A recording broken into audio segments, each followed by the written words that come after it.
Wonder when Zoom will update that recording in progress voice. Morning and progress. Yeah.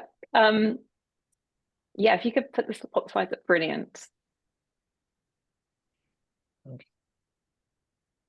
So, hi everyone. Yeah, it's really lovely to see you here today. And this is going to be a really inspiring and really practical session on how to use AI as a true creative partner.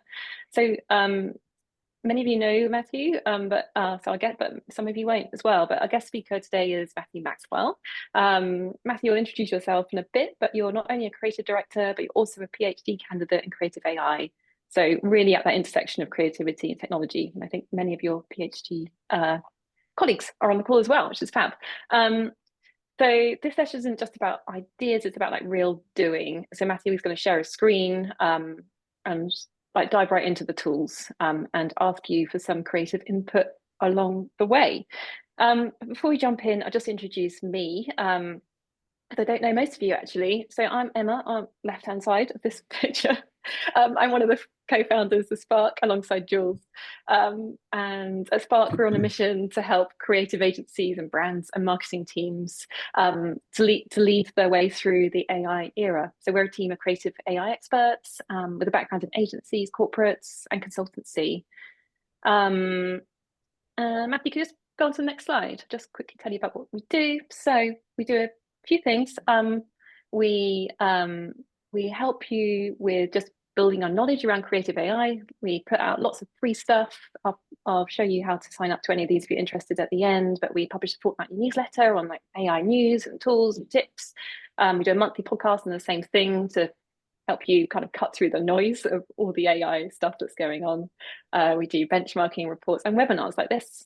And then we do half-day workshops to sort of to gain foundational skills on creative AI, really hands-on workshop, and then a 2-month accelerator program for businesses.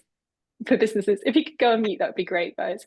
With the 2-month program for real business transformation to stay ahead in an AI world. So that's what Spark does. But today's session really is about a taste of what is possible when you embrace AI as a collaborator. So I'll give Matthew the stage to kick things off. Feel free to put any questions in the chat. I'll keep an eye on the chat.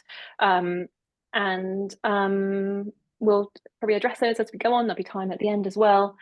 If you could go on mute, that would be awesome. But yeah, we'll get going. Over to you, Matthew.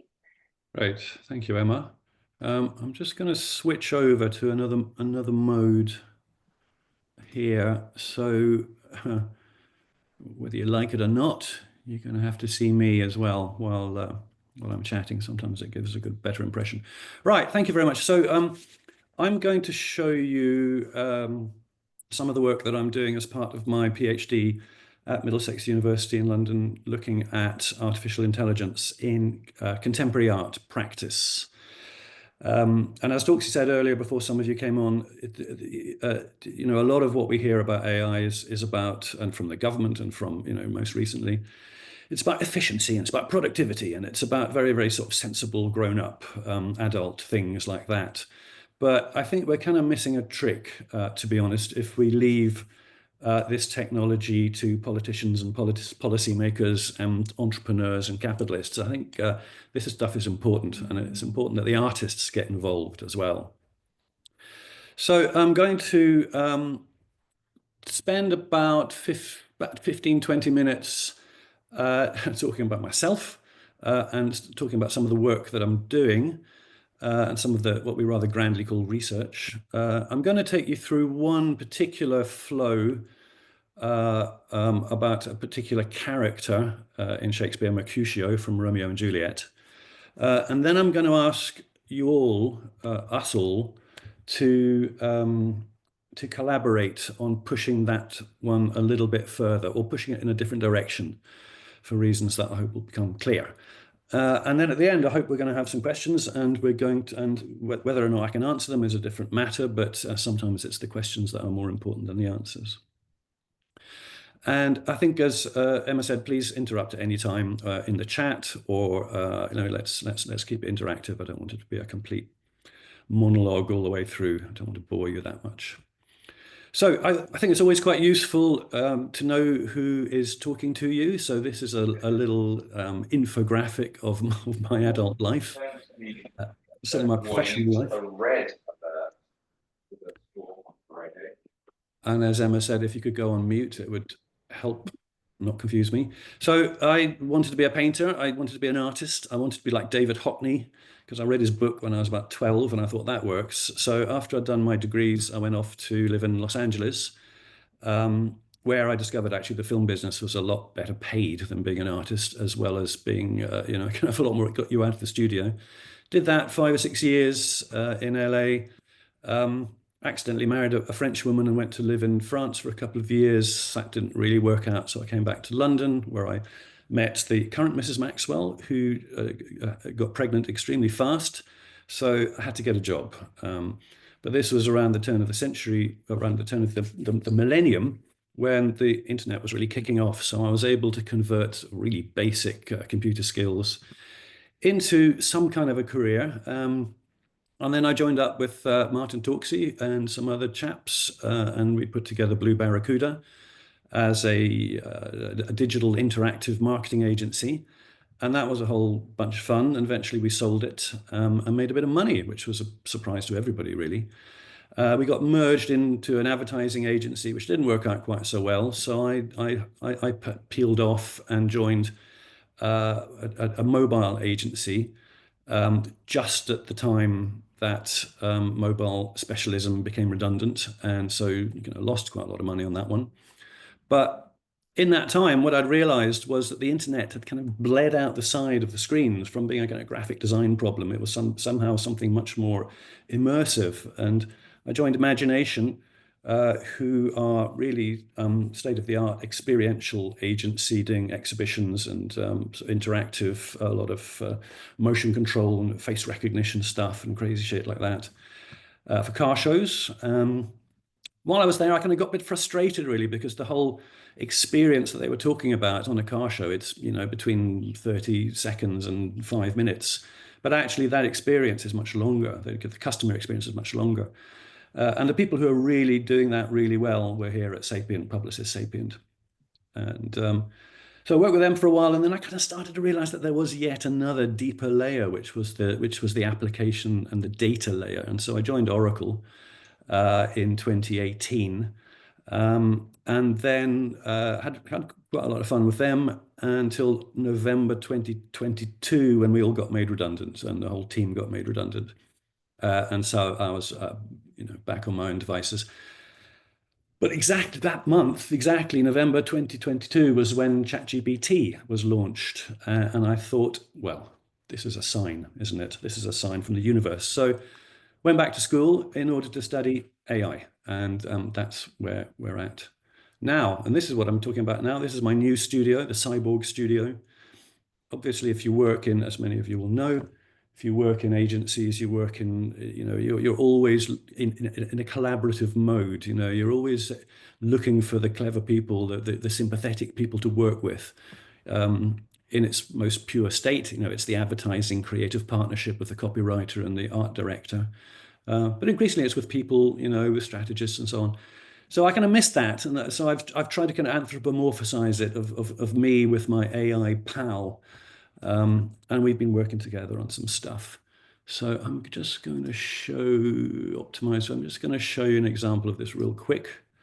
This is, I'll show you what it is. It's this.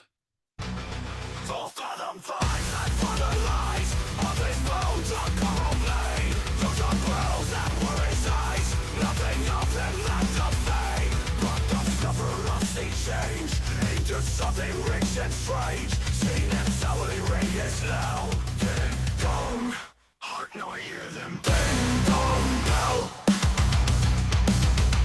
Ding dong bell. Heart now I hear them. Ding dong bell. So this is an example of my taking Shakespeare's lyrics and themes and characters, particularly those written between 1597 and 1599, Bard fans, And the reason for that is this. So this is a map of Elizabethan London. I'm not a Shakespeare scholar. Like everybody else, we did it at school. I'd be sort of hard to persuade me to actually go and see a full play. I'm kind of more interested in Shakespeare as a historical character, and also the fact that he's a cipher. We know very, very little about him. The autobiographical details are almost completely absent. All we know is the outputs. We don't know anything about the inputs, and in that respect, to me, there's a sort of there's a similarity with the way AI works. We can see the outputs coming out. We don't really know what's gone into it. Anyway, this is Elizabethan London, as you can see and it's a district called Shoreditch, which is up here in the sort of top right. And as you can see, about 1590, the city wall is still in place. And there's only a small number of little gaps that you can get through the gates there. This is Bishopsgate here. One thing we do know about Shakespeare is that in that period, he was lodging here. We know this because of a court case he was involved in. And at the time, he was working in the Curtain Theatre. The Chamberlain's men had started off in the theatre. They'd had a problem with the lease, and so they'd moved into this one here. 1599, they dismantled that by night and took it all across and built the Globe south of the river. But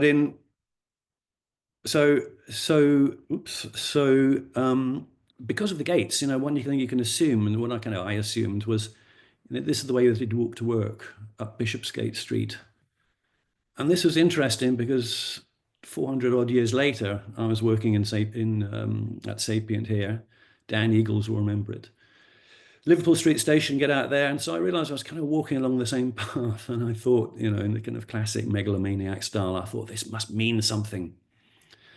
And around about that time, and we'll get to that. So this is the Curtain Theatre.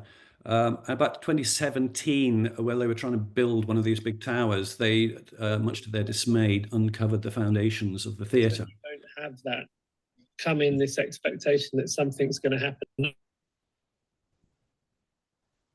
Nate, if you could just mute. Oh, great, you have. Thank you. Something is about to happen. Your expectations will be granted. So I was quite bemused by this. You might remember Shakespeare in Love. This is Romeo and Juliet, which was premiered here at the Curtain. There's a whole bunch of significance to it. So 23rd of April, which is Shakespeare Day. It's the anniversary of both his birth and death. He managed to die and be born on the same day, which is why nobody really believes he's real. I am having an exhibition here on Curtain Road, right opposite. Actually, he's midway between the two theatres. So this is a psychogeographic importance, and that's a rabbit hole that we won't have time to go down. But I want to show you just an example of what we're going to be showing here. When I walked into this place thinking I can't really afford this, my heart sank, because it's a pop-up store which is designed for retail and has these big glass boxes which I'm going to project into something like this. This is a piece about Juliet, obviously from Romeo and Juliet. And a lot of this work is about contemporizing it. It's taking some of those themes which do seem to be perennial, do seem to be persistent, and making them as bleeding edge contemporary as I can. So these will run as a sort of loop sequence. And I'm going to ask you in a second to help with developing some of this work. We'll also have some sound design there as well. The one I showed you earlier, which I skipped over, is an interpretation of Ariel's song from The Tempest, Full Fathom 5, Thy Father Lies. So we're going to be doing that too. And any questions on that, actually, before we move on? Emma, I can't see the chat or anything. In fact, I can't even see myself. So No questions in the chat yet, I'm I'll allow you afraid. But feel free to unmute and ask anything, or hold your questions for I have a question. I know that we had the other occasions perhaps to talk about it, but I wanted to ask you, to what extent what you use there is real? I mean, are there any real people, real cars, real? I mean, I can recognize London at the background, but other than that, Oh, No, it's does it matter? 100% synth. Well, that's a very good question. And the question of real and reality, of course, is where the philosophy comes in, and the difference between appearance and reality, how we perceive reality, how we think of it, and what's real to who. Um, is a very good question with a very complex, long answer, which I'm probably not equipped to answer. What I will say simply is that no, this is 100% synthetic. It's synthetic Shakespeare, if you like. But of course, that thing about the inputs and outputs, AI only really knows what we humans have shown it. And that means endless pictures and portraits of individuals. So everything that's made is an amalgam of different people. But in the same way that, fiction writers will create characters that are usually an amalgam of different people and different personality types. So everything is fictional, but whether fiction is actually unreal is another question. It's a good question, though. Thank you. So let's talk about Mercutio. So we know about Romeo and Juliet. It's kind of one of the most famous plays that you do it at school. I've started reading quite a few, particularly feminist critics who looking at the play in a slightly different perspective. There are, to the modern ear, quite a lot of problematic issues, not least that Juliet is about 13 or 14 in the play. Also bear in mind it's a tragedy, everybody dies at the end.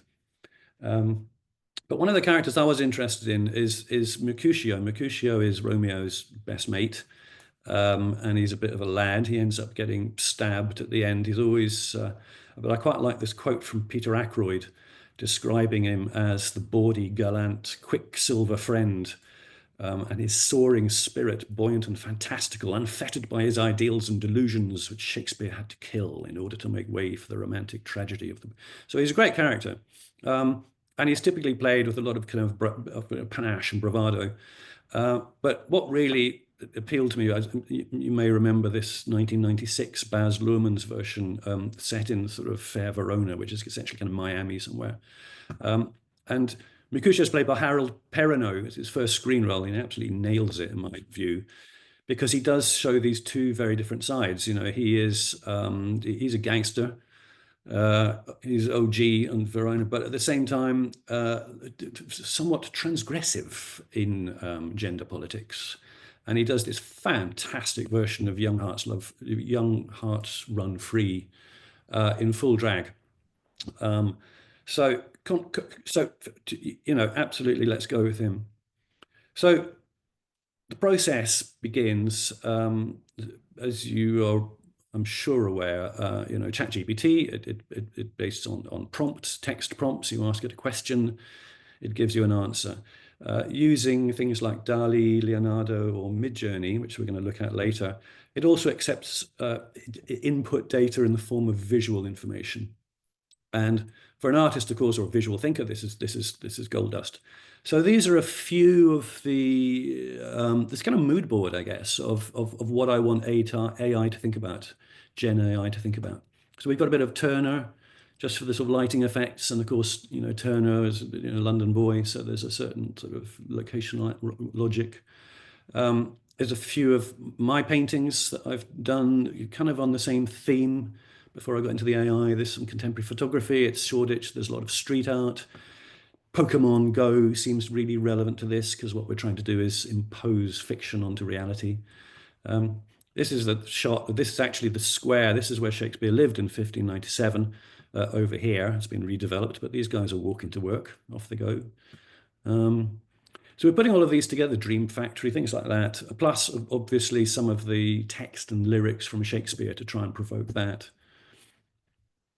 And one of the great things that, again, we'll try in a second, that Midjourney does is you can blend pictures. So in the broadest term, we're training the AI, but without any particularly kind of determinate end in sight. So these are a combination, and there's more. This is just a representative sample. This is a series that I was looking at about disguise in Shakespeare. People spend a lot of time in disguise. At some point, this person turned into an eagle, which was rather fabulous. Again, some of my older paintings. This is a series about sleep in Shakespeare.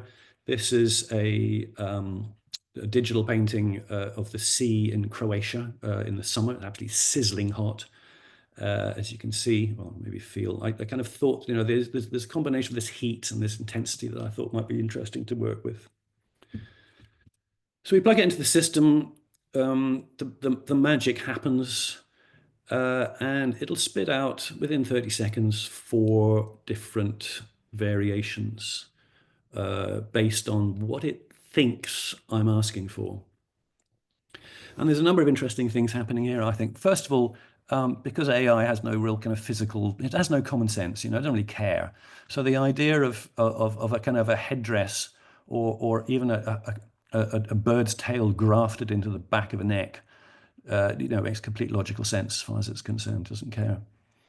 The other thing I thought was really interesting with these was, if you remember, there's certain features that it's picked up on. So the eagle's crest and its beak, which is this very powerful yellow shape, and possibly in the sunglasses here, and possibly in this dress, it's picked up on that, but it's interpreted it in different ways. So this is a it's said, well, maybe it could be an awning, maybe it could be a storefront like that, or maybe it's a baseball cap.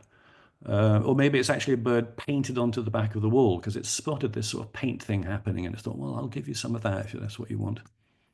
And also everybody's wearing these sort of fabulous face furniture. One issue with it as well that you start to spot is that there's a tendency of Midjourney to make everybody young and pretty.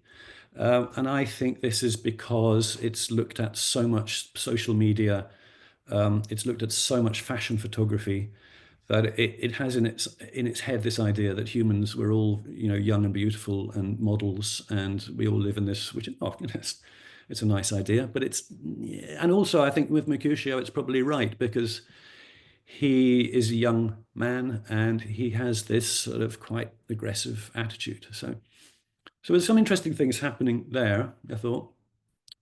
But I'm kind of always trying to kind of dissuade it from the prettiness and try and give us something a little bit more edgy is probably the wrong word, maybe a bit more profound, I don't know.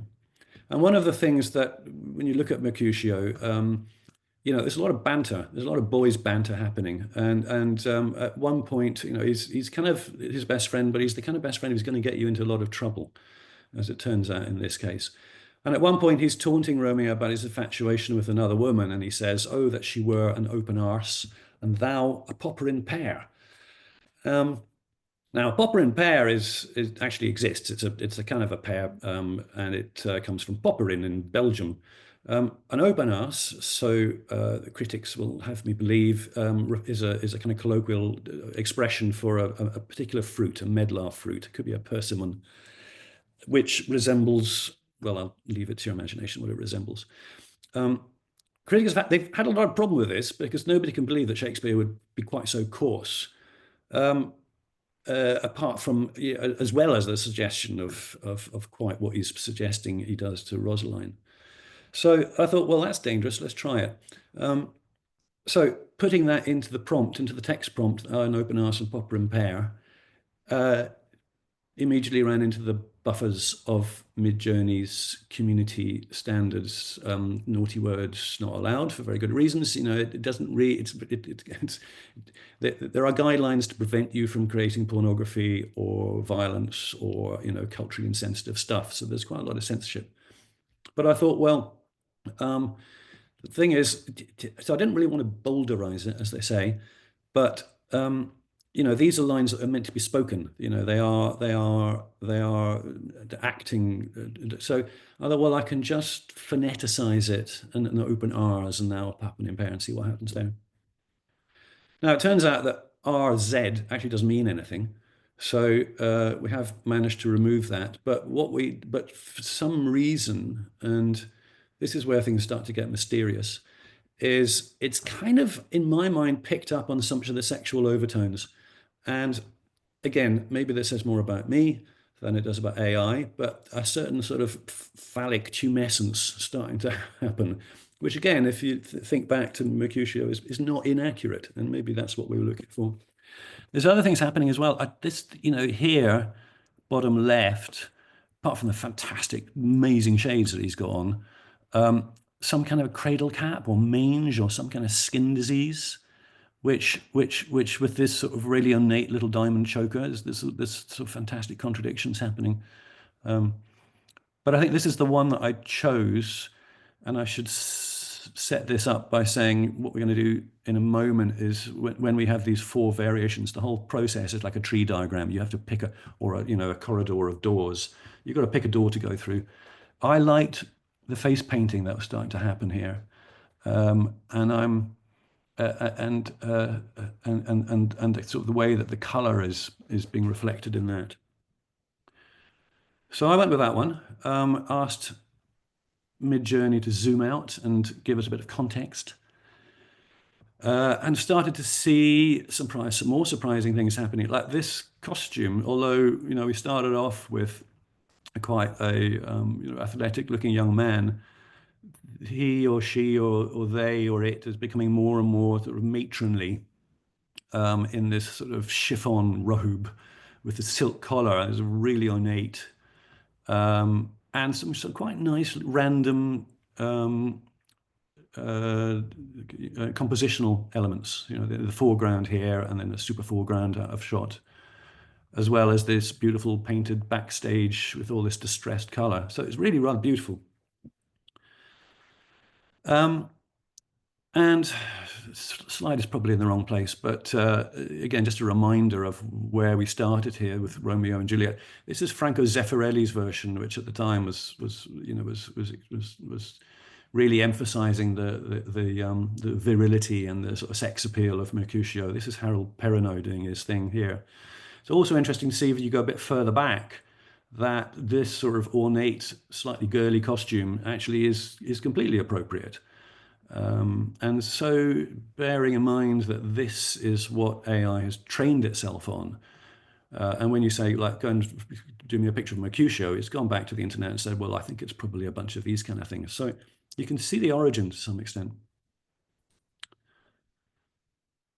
Now, around about this time, I was thinking about all of this crazy costumes and crazy color. Around about that, which is summer 24. Don't know if anybody saw it on Netflix. There was a series of the Decameron, which is one of these classic Italian novels, I guess, and it's set in the 14th century. What's happened is that the plague has arrived in the city, and so all the beautiful young people all race off and secrete themselves into this garden in this villa off in the country, where they sit around and tell each other stories. This is a painting of the same subject, the Decameron by J.M. Waterhouse, one of the pre-Raphaelites. I've always controversially really liked the pre-Raphaelites, partly because I sort of, they're very contradictory. There's so much about Victorian morality invested in it. What I discovered with this, of course, this was painted in 1916, and 1916, Battle of the Somme, First World War is raging, over the channel, the flower of Europe, flower of youth are all dying in the mud. But here we are all sitting around in a garden with the kind of rock star lute player in his tight pants and, the adoring damsels, So there's a kind of contradiction and ridiculousness in it. And I thought we could try some of that. So once again, we kind of piled in and started to add some pre-Raphaelism. And we started to get things like this, which again, although initially I was thrilled because I kind of liked the conflict of the old Volkswagen, run off the ground, on one side there's decay, on the other side there's but what I started to suspect was, Midjourney AI is doing it again. It's just showing off its virtuosity, and it becomes very, very surface level. And so I kind of ran into the sand on this one because I thought, well, I don't really want that prettiness. I'm thrilled by the pink flamingos and this would make fantastic sort of mural or wallpaper, but completely lost any character. So so it's a dead end, and this is where you guys come in. So let me just explain what I want to do. Matthew, before you do that, we've got a couple of great Yeah. questions in the chat. First question about the biases and the type of person that's presented in terms of like ethnic background and age and demographic characteristics as well. I get in this case based on the character of I can never say the word. Sorry, Mercutio. Mercutio, My Mercutio. dyslexia is No, no, I'm not helping me. Yeah, but and you touched on it, but I wondered whether you just expand on like what you found in terms of in terms of the images biases, it turned. Yeah, exactly, and ethnic like how background, age, demographic, that one. all Yeah, that this is stuff. a really Yeah. interesting. This is a very good point. So, yes, first of all, one of the things that I'm doing at the moment is I'm only using these. There's quite a lot of artists who are getting under the hood and playing with the algorithms and sort of messing with the mechanics of AI. I'm not doing that. I'm focusing really much on the public access tools, and the reason for that is for this reason, for the bias reason, because a couple of years ago when this started, and there's a great example by my colleague at Middlesex, Rob Crow, where he says, "Well, you put in the word doctor, guess what you get? You get a white Anglo-Saxon male in a white coat of a certain age, because that's the assumption it's making. If you start going, okay, show me a female doctor, it'll show you a white female doctor. If you show me a black female doctor, it'll start off with a number of assumptions, and those assumptions arguably have come from the people who did the initial training, who tend to live in the US and tend to look a bit like me. So, but over the last 2 or 3 years, what we've seen is because of the uptake in usership and the information and the training that people are giving it, that's starting to break down, because AI only knows what we tell it. It only knows what is correct and what is incorrect by the decisions that we make. So I think there's a moral or an ethical, probably, obligation to engage with it, because by doing so, we train it. So that's the upside. The downside is, as I said, is because the user base is getting younger and younger and younger. It's now defaulting to this sort of pretty thing. So all skin is smooth. All people are young and beautiful, which I think is because more and more young people are accessing to it, because it's $10 a month to do all of this, so you can. Thanks, Matthew. We just had a question about your mood boards as well, that you showed us. The question was, did you prompt Midjourney to reference just the images in just that mood board, or also did you reference sort of other inspiration, for instance, like please reference Turner lighting or something like that? Was it a combination of kind of text prompting and your mood board that you used? Yes. Yeah. What do they say in those Apple ads? Some sequences have been accelerated. So, and we can have a look at Midjourney as well. But one of the things is that you roll and roll and roll and roll and roll and continually, and this is why I call it creative cybernetics, because cybernetics is the science of command and control. How does a snail know not to crawl over salt? Because it detects the salt, so it turns left.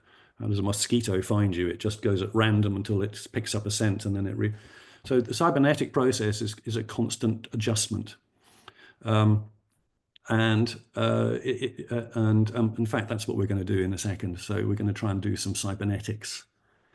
But does that answer the question? Yeah, there's a lot of stuff in there, and I think this is a good point, because what I'm trying to bring, I mean, having spent 40 years looking at art and looking at pictures, my repertoire is not bad in terms of references and mood board information, but compared to AI, it's pathetic. Gen AI knows everything, but it's my job to kind of steer it in a certain way. And also, most importantly, sort of spot things which may have occurred randomly, and reinforce those. Go, mangy head, excellent. amazing glasses. Let's do that. So I'd like to get back into some of that if we can. So, shall we have a look at doing something let's together? go for it. Right. Yeah. Share again. Share. Right. So this here we are in Midjourney. Just as an aside, you can also use Discord. Where's Discord gone? I've got too many. Oh, Discord's up here. Discord is actually gives you a lot more control because you can put a certain amount of coding into it. But we're going to use Midjourney in its browser window. So this is where we've got. So you can see the kind of rolls of rolls and rolls and rolls and rolls and rolls and rolls and rolls and rolls and rolls of pictures of things that have happened. But I want to take us back to here because this is where I kind of got stuck. Actually, it's not there, is it? It's one of these. You can see how I was trying to kind of, it started getting back into this painting thing, which is really seductive because it looks like these are amazing paintings, but of course they're not. They don't do what painting does. So this is rolling, rolling, rolling. See if I can find it. Was that it there? That was one of them. Let's just start here. So we've given this. You can see up here that we have supplied it with a number of options. There you go. It's down here. It's getting too pretty. So what I'm going to do is I'm going to do some more variations on it. I'm just going to ask it to vary it strong. And I'm going to go back up here and it's going to give me 4 variations on that. And what I want you guys to do, and probably do it in the chat, is select one of these 4 for whatever reasons. We're going to have to go with a majority view here. So let's hope we get one. To take further and see where we can take it. We seem to have kind of moved off slightly from Mercutio, but that's not a bad thing. We might come back by putting him back in there if we can find a scene which works. So let's have a look at these a little bit. Matthew, Yeah. we can't see number 3, I guess, very well because your wonderful outline is in front of it. Yeah. Let's get rid of me. Hold on a second. We don't need me. Let's do that. And let's do that. So if we can zoom in, and so we've got Cool. How many have we got here? We've got 1. That's number 1. They're all quite similar, to be fair. So we might have to jog it a bit further. We've also seemed to have moved to China, which is interesting. That's number 2. And that's number 3. And that's number 4. So they're all pretty similar, to be fair. So this one is going to be a bit of a crapshoot. What I'm proposing on doing is taking one of these and adjusting the prompt to bring us back to Shoreditch and bring us back to Mercutio. So Matthew, you're asking everyone here to vote on which is the starting image that we start from before we push it back to Shoreditch. Yeah. I'm thinking of what so that's number 1. Cool. That's number 2. That's number 3. And that's number 4. So number 4 is this great umbrella there. Got some votes coming in. 2 is winning slightly. Oh no. That's number 2. Level with 1 now. Oh no, level with 4. It's going to be difficult. 1. They're much of a muchness, to be fair, these. So I think we're going to have to, as Bob Ross would say, make some big decisions here. Yeah, we've got a bit of an even spread. Hang on, I'm just totting them up. Doesn't surprise me. Yeah. 2, 1, and 4, I think, are neck and neck here. Okay, well, I'll be the Make an executive. Yeah. I think let's just go for one, because actually let's go for two, because it's my lucky number. And let's just have a look at that prompt. So as you can see, all it's got is these two images, which are very, very similar. So I'm going to ask it to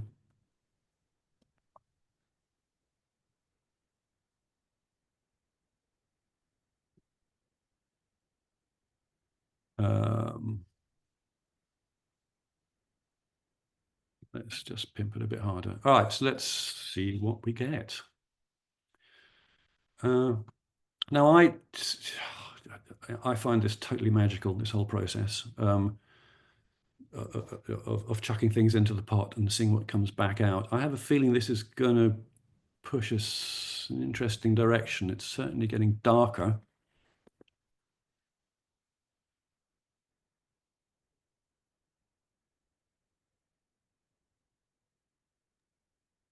Are those apples? Oh, the They pears are. coming back. They are. Yeah. There's fruit everywhere. It's fruity. So we've left downtown Guangzhou, and now we're in some kind of a. Oh, here we're in some kind of a science fiction dystopian sort of fruit hell. This is quite an interesting character there, looking quite cyborg. What else have we got? Here we have a sword fight as promised, and this is interesting because not only is the sword fight, but Elizabethan London was a pretty violent place. A lot of Shakespeare's contemporaries ended up either dead or killing people, and everybody carried a dagger. Only gentlemen were allowed to carry swords. So there's a bit of that. There's a bit of that, although it's pretty theatrical. This is number 2. Again, more fruit, some interesting lighting effect. Just it's that sort of light and dark thing is kind of quite cool, isn't it? That one looks a bit Art Deco Yeah. somehow. Oh look, Sean Bean. Tell me that's not Sean Bean from Game of Thrones. Maybe it isn't. And who's this? Looks like. So this is interesting because she's got a dagger. She's she's again wearing something. I'm actually loving all of this, and there's flowers coming out there. We've got that sort of craquelure wall back, which is really fun. That's number 1. That's number 2. You think Art Deco? What was that, Emma? Well, just the figure in the middle just seems kind of a reference of some kind of She's got a kind of 1920s painting, and the hat. Yeah, that hat, isn't it? With the kind of strange. Yeah, AI is very, very good at costumes, and this is really significant because the costumes were very important in Elizabethan theatre. They had no sets, they had no special effects. All they had was words, and a lot of really ornate costumes, which were important because in those times, how you dressed was what you were. There weren't any choices. If you were an apprentice, you had to wear a white hat and blue leggings if you were, etc. So the idea that somebody standing on a stage could be a king just by the fact that he was wearing a sort of a king's robe was completely convincing. Comes back to that question earlier about, is it real or is it pretend? Right, anyway, decisions. 4, 3, 2, or 1. Time to vote.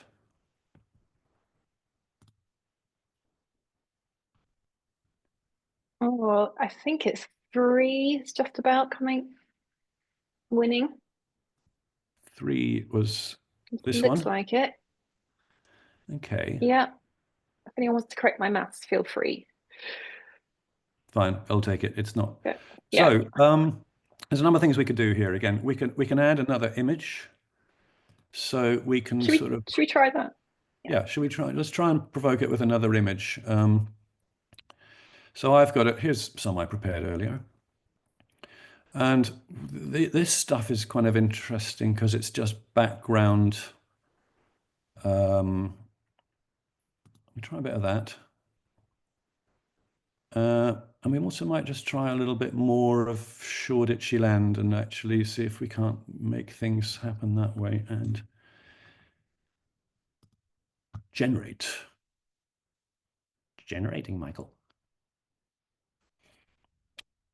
And it's this big. If anybody's interested, we can look at under the hood and have a look at what's happening in the background here. In fact, we probably want to move on and do that. Oh, crikey! So I hope this is giving a general idea of how this stuff works. So this is quite fun, isn't it? Because we're now reimagining this spot. I'm very invested in this particular crossroads in Shoreditch where Curtain Road meets the Great Eastern Road. But I'm also and obviously, you know, its appearance has changed massively over the centuries, and there's no reason why it shouldn't change again. But here we've got this weird little ghostly figure.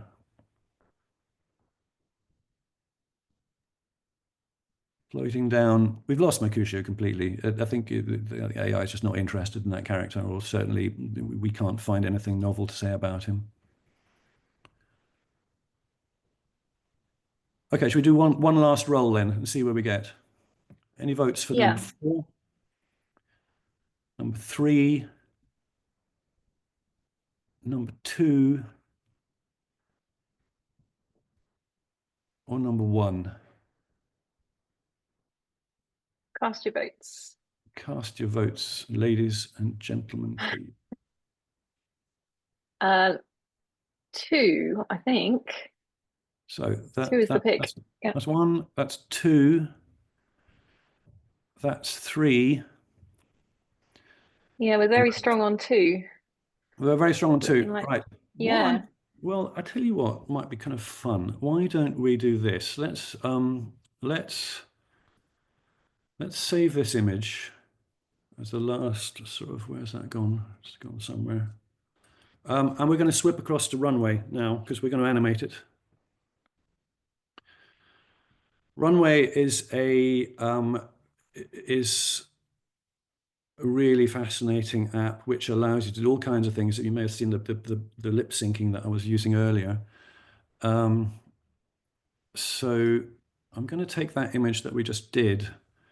I'm going to drop it into Runway, and since we're running out of time slightly, I'm going to just let it roll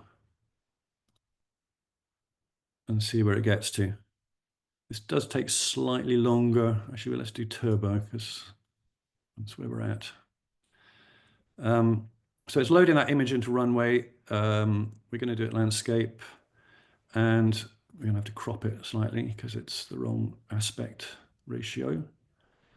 And we're going to generate 5 seconds of animation. And I have a feeling that it's going to pick up on that character and see if it can make her glide. This is turbo is slightly more expensive, but if you just do it in turbo, essentially you're talking about 10 pence a second of animation time, which if you've ever done any manual animation, you'll know is a bargain. Right, so just quite a nice subtle camera pan there. Interesting, because the figure does look like she's porcelain or something like that. So, she is just a sculpture, isn't she, really? yeah. I can't resist finding out what happens next. Now, obviously here in Runway, there's a lot of, you know, it works on the same principle that it will combine textual and visual prompting. And people are making it's worth having a look at Runway and having a look at the studio because people are making really clever stuff, much cleverer than I've managed to achieve so far, which is kind of annoying. But I'm a little bit more maverick. And you don't know what the outcome is going to be every time. No. You don't know. Wow. No. And that's amazing because, you know, mostly in creativity, you have an idea of where you want to get to. You have an idea, you have an image in your head, and you try and get the painting to replicate it. This kind of abandons all of that. And if anybody's interested, this is the principal philosopher I'm interested in is Heidegger. Heidegger had a lot of interesting things to say about technology and how we use and misuse technology, which he was talking about in the 50s after Hiroshima and after the Second World War, etc. And asking us to rethink our relationship with technology. So rather than seeing it as a means to an end, so that you build a machine in order to kind of dig a hole in the ground, you can use technology as a means of revealing, that it can reveal something of the world to you, like wiping the mist off steam off a window. And I've really found that. I found that there's a whole series I did with buses, and now every time I see a bus, I look at a bus in a different way. So that's Runway. Any more questions? Because I see we're starting to hoe. There's one more question, Matthew.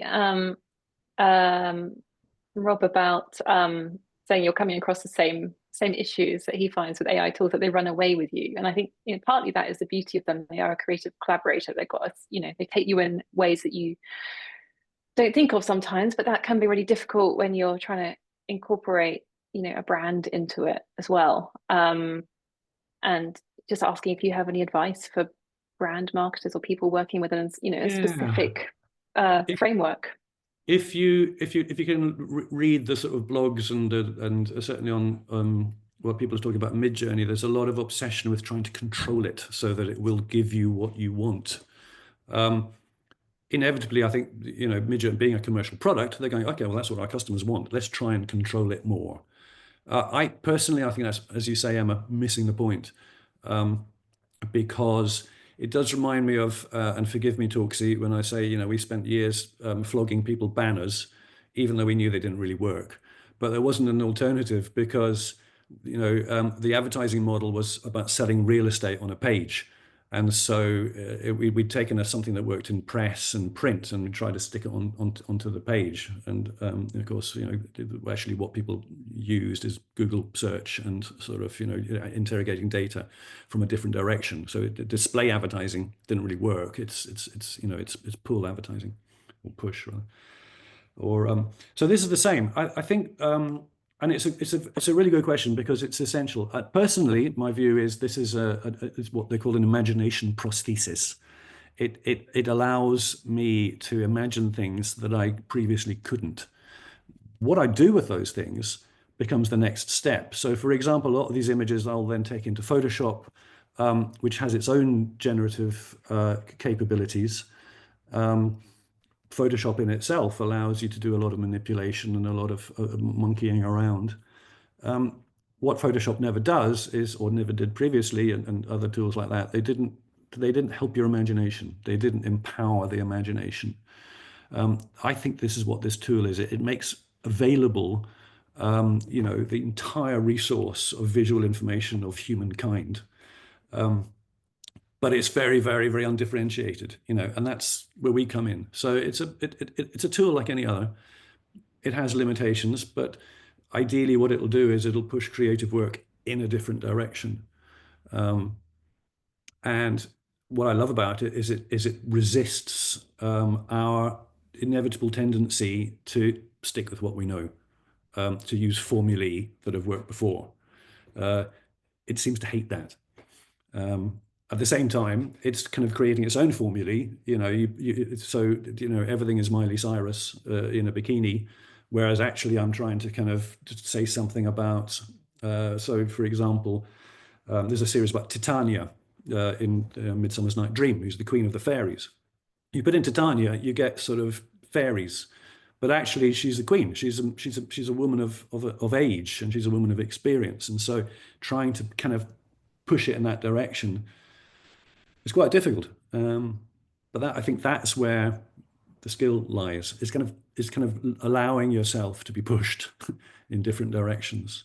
So just if I could just quickly come back on that and just ask, because that's really interesting. Because obviously in a commercial setting, so I've had a couple of brands in the last 6 months. I've been trying to use AI tools, and they have been really interesting. For one, it kind of came out with a really cool kind of retro brand character, which the client loved. Said, "Oh, brilliant! Let's use this." And it was, and I even read somewhere that on different days, Midjourney will output a different thing because it's got different information. And trying to then control that character was impossible using Midjourney because it just kept, like, it was supposed to be a little guy with a jetpack, and it had come up with it, and it was really cool. Client loved it. And then to take that character and put him in different situations or create, like you say, a corporate video, Yeah. it just ignored it and just went mad. So I then had to go back to the tools you're talking about. Yeah. Like Adobe Express is probably the one that I use most, but you have to kind of combo that in. Yet the client thinks, oh, you can just use AI and just press a button and it'll do it. Yeah. And it's like, oh, Jesus, you're sort of stuck in this mid space of, yes, that's true. And then the client starts saying, well, I stuck this in and this is just as good. And they just accept anything that AI chucks out. And it becomes just this repetitive kind of, because those things you show are really impressive. The video you did, really, really impressive. And you show that to a client, they'll go, oh, that's amazing. But try and then recreate that with their brand. You're on a kind of hiding to nothing. So I don't know how we kind of overcome that. I don't know if anyone else has experience or tools that you can kind of, I have read somewhere that you can use a Discord server to create a code for a character, but I've not worked out how to do it yet. Yeah, you can do a character reference. So you can say there's Discord is the one because you can actually sort of code it with a character reference. How well does it work? I mean, again, this stuff is changing every day, so give it a couple of months, it might work perfectly. I think in the meantime, what I recommend is, like, we'll take that, bring it into 3D Max, or build the character as a 3D object. It doesn't take long, especially if it's not photographic. If it's and then you can do anything you want with it, or create it as a vector illustration that can be then used. Right now, this tool is an imagination tool. It's not a production tool, and that's an important. Clients going to have to accept that. Yeah. Whether they will or not is a different question. So if you're helping agencies, is that what you would tell them? Would you sort of say, look, you can use this for brainstorming, getting ideas, but then you have to stick with your traditional Adobe set? I think it really depends on the brief, doesn't it, as well, and the client. And it's partly about. I think we're seeing a lot of agencies are using it mainly in the ideation process, like we've gone through today. But there's also a piece about just helping your clients understand how you're using AI and what you're using it for, and then that helps the misconceptions about it that you were alluding to, Rob, I think, too. So we help agencies have those conversations too. Yeah. There is one more question, and we've run out of time as well, though. So we can answer the question, and if you can't hang around, don't hang around. You can watch the recording. Matthew, are you okay to answer one last one? Absolutely. Cool. So this is about, I'll read it out. So currently I find 99% of Gen AI imagery has a surrealist or psychedelic style, which isn't necessarily what you want. So there's like a narrow stylistic route it keeps going down, which seems odd considering there's so much reference material. Like, does it all feel very samey to you as well in your experience, or are you finding ways to get around that? The way I know what you're talking about, I think, and it's like working with any creative partner. They don't always do what you want. They can be really annoying, partners in general. Let's face it. But I think that is the way of working with the technology, not trying to get the technology to do things for you. It is a collaborative act, and the way around it is what we've always done, which is, okay, let's just throw something random into the mix. Let's throw something quite specific into the mix. Let's try specific terminology. Just to pick up that point about how do I take this character and how do I do something with it?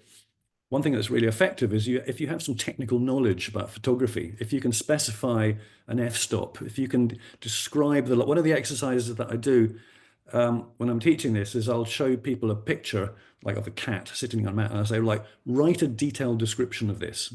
Talk about the context, talk about the texture, talk about the lighting, talk about the photography, talk about the colors.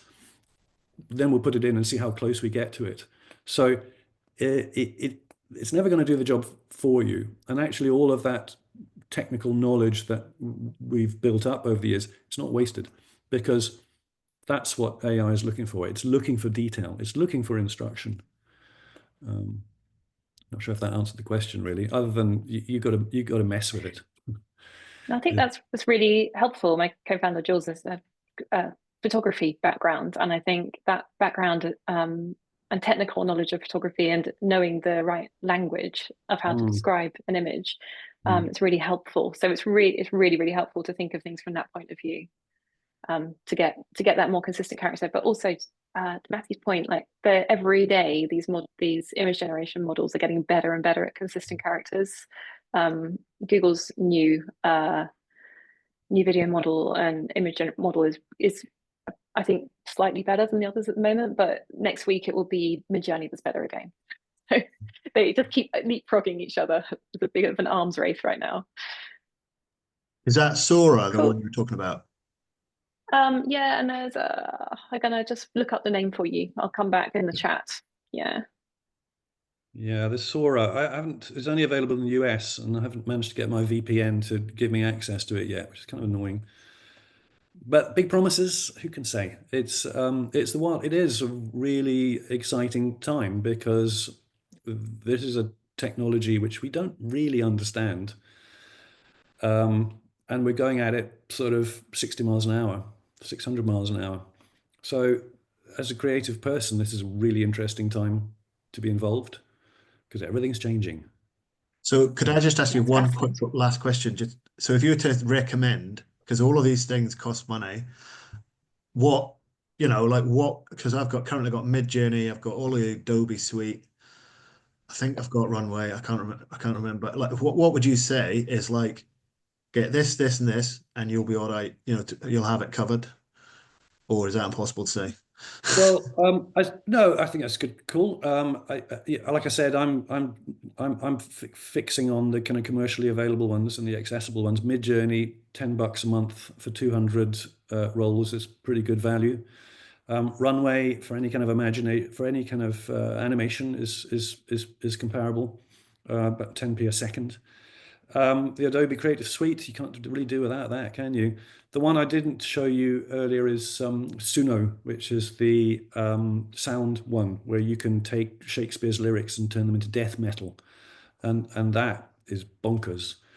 So, and again, they all cost, but I have to say, when I was a painter, the price of oil paint and canvas and wood was crippling. So this is a lot cheaper. Yeah, I would suggest the same. Got asked that question yesterday in a workshop, and I think that recommended the same tools as Matthew. But I also recommend just really keeping a horizon scan on what the other tools are up to as well, and just jumping into them and trying them for different things.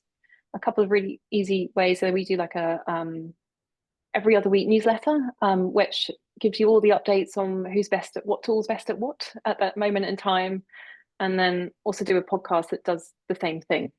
But on a monthly basis. I know, Matthew, you could put the QR codes up for those if you don't mind. I think you got there at the end of your presentation. Oh, but yes. So the point of those is so you don't have to read every single creative tech article. We'll cut through it for you. And Matthew's no, don't worry, it's fine. Is that right? Oh yeah, this. No, yeah. Sorry, this is Matthew's exhibition. Go along. I'll send it out in an email afterwards. The details for how to keep on top of all the tools and tips and things. But it sounds like you got a good product set there, Rob. Yeah, let me just see if I can't. I think I've put the wrong slide in of your stuff. But don't worry, Matthew. I'll send it out after. It's all good. Okay. But anyway, we are way over time, so thank you for all of you who have stayed on. It's really great to have you here with us today. And Matthew, a huge thank you to you. It's been really inspiring to see your process. Oh, there we go. Thanks. Yeah, a couple of QR codes. So that the email newsletter is top right, the green one, and then we've got a half-day foundations class where we go into like really practical workshopping use of Midjourney again and ChatGPT in London on the 6th of February. So that's just a QR code for that as well. So yeah, we'll send out this recording by email to you all. Keep an eye on your inbox if you want to share it with anyone. And I think that's it. Huge thank you to Matthew. Thank you for all your participation. Thank you, guys. Always fun to show this crazy stuff. Thank you very much for your time. Thank you. Thank you too. Thanks so much. Oh, it's a real pleasure. Thanks for your great questions.